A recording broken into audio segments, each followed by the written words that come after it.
Hi, I'm Sharon Hales. I'm standing at the historic Mesnager Barn at Deukmejian Wilderness Park in northern Glendale, which is actually the La Crescenta portion of Glendale.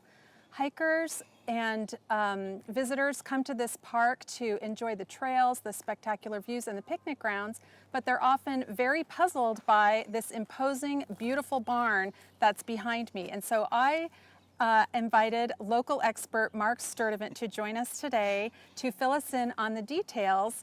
Marc is a renowned activist in preserving open space in Southern California, and he has fallen in love with Deukmejian Wilderness Park. And so I'm very grateful that you're here, Marc, today. And I know you have a lot of great information to share with us. So tell us, first of all, how in the world you pronounce this place, and why are you an expert? Well, first of all, I don't really think I'm an expert, but as far as the pronunciation goes, there's kind of two schools of thought on that. There are those that pronounce the S and those that don't pronounce the S. Now, I was taught Le Mesnager, so I pronounce the S. And why are you an expert here? How are you affiliated with this facility? I went to work for the city in 2007. Glendale City. Yeah, for the City of Glendale's Community Services and Parks Department. And in 2011, I was put in charge of the department's Trails and Open Space program. Okay, so Marc, tell us about the history of the family and why there's a vineyard here. Well, it all started with George Le Mesnager, who at the age of 16 left France, which was his home, traveled to New York and then to California, arriving here in 1866. He dabbled in a lot of things. He opened a market in Los Angeles. He herded some sheep up and around, but he really got going when he started investing in real estate. And he began to buy up lots of property, including about 1,300 acres up here, where he envisioned growing grapes. The grape industry was thriving in the late 19th century, and he wanted to be part of that industry.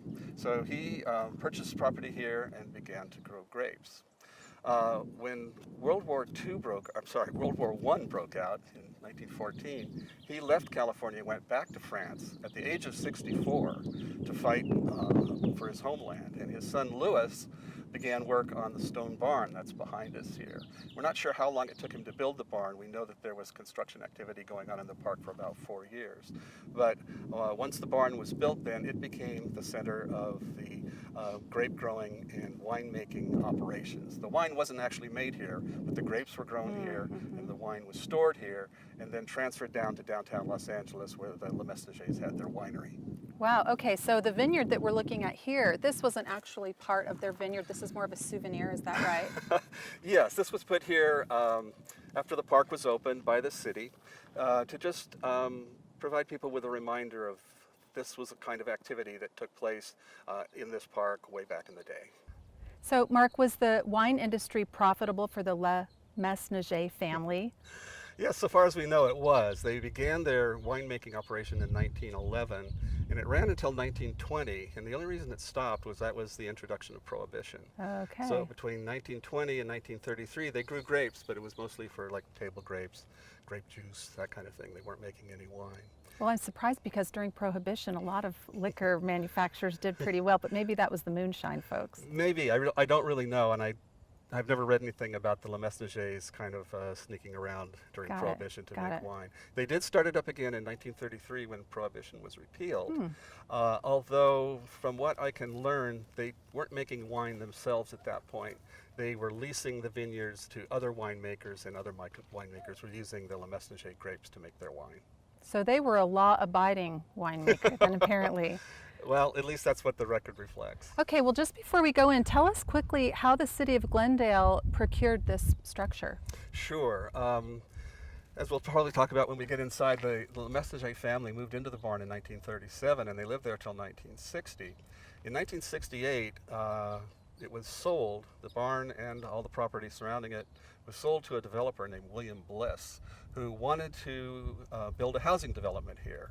And this caused a lot of concern and outrage on the part of local residents, as these housing developments sometimes do.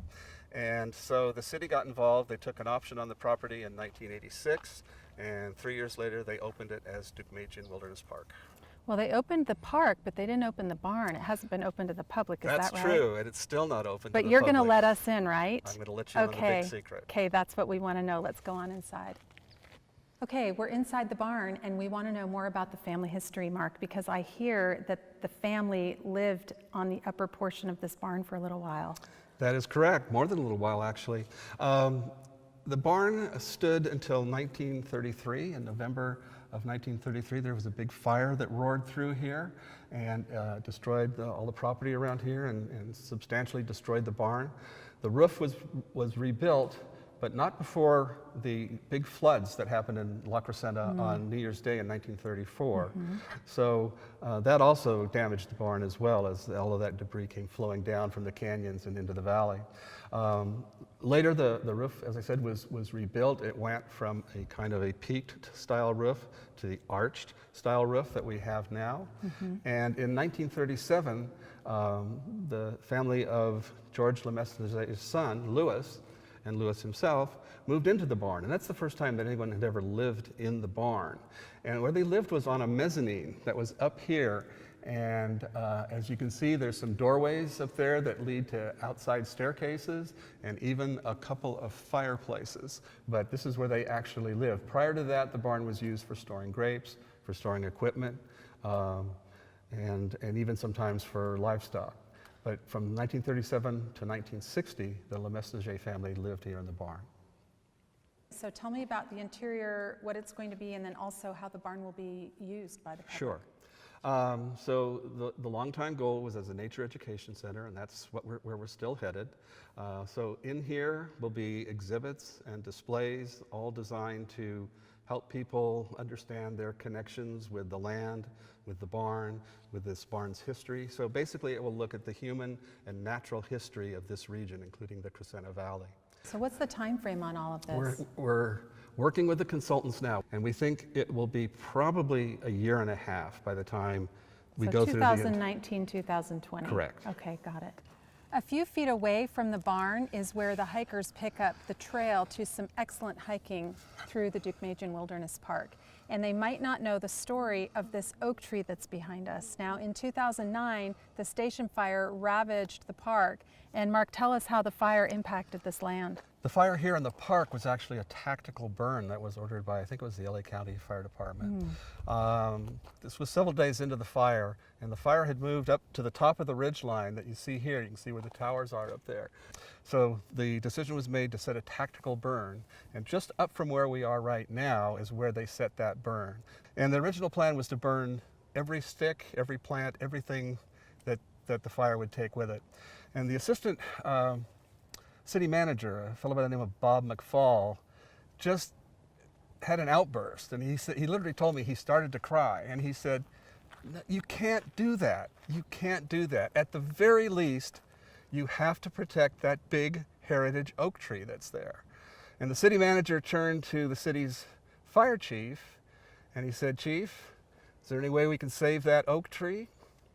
And the chief said, "Well, you know, my guys have been watching a lot of things burn lately. They'd really like to save something." And so that's how that tree was saved. It's the only tree in the park that didn't have some burn damage. And today we call it the McFaul Oak. The McFaul Oak. And that was here when the family was here in the barn. It's seen it all. That has seen it all. It's been here even before the family was here, I'm sure. Well, behind us is where the family's vineyard actually was. So tell us how many acres they had, what was up here. Well, the total acreage that the Lemesnagers owned was like 1,300 acres. It was bigger than the park itself. The park is 709 acres. But obviously they weren't growing grapes up on these high slopes here. Where they were growing the grapes was down along Dunsmore Canyon in these lower areas. And we have found on hikes back up into the canyon grapes growing to this day. We're not sure whether they might have been seeds taken from our little vineyard down below and carried up by a bird and started that way. Although there are some people with good knowledge of wine who say, no, those are some of the original Lemesnager vines that are up there. Well, that's one more interesting thing for the hikers to look for. If they happen to see some remnants of vineyard, it's some heritage trail finds for you.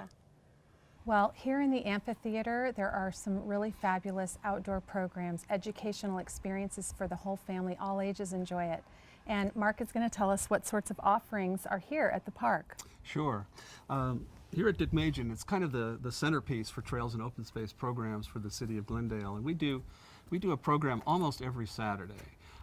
The first Saturday of the month is generally an interpretive program of some type. It could be an interpretive hike. We recently did one on medicinal plants. We did one just last Saturday on snakes, lizards, and amphibians. And we go up into the park and look for snakes, lizards, and amphibians. And on that particular hike, found 6 of them, including 2 rattlesnakes. So there you go. Did you pet them? Was it a petting experience? It was not a petting experience. Okay, good. So we do interpretive programs. We do restoration days. We have 2 of those. One at the Glendale Narrows Riverwalk on the LA River. A lot of people don't realize that Glendale has about a mile of frontage on the LA River, all of which is being devoted to recreation. And so we do work days there. And we do work days here at Deukmejian, where we water the trees that we planted after the station fire, and we remove invasive species from the parks. Over the summer, we do campfire programs. They're held here in the amphitheater.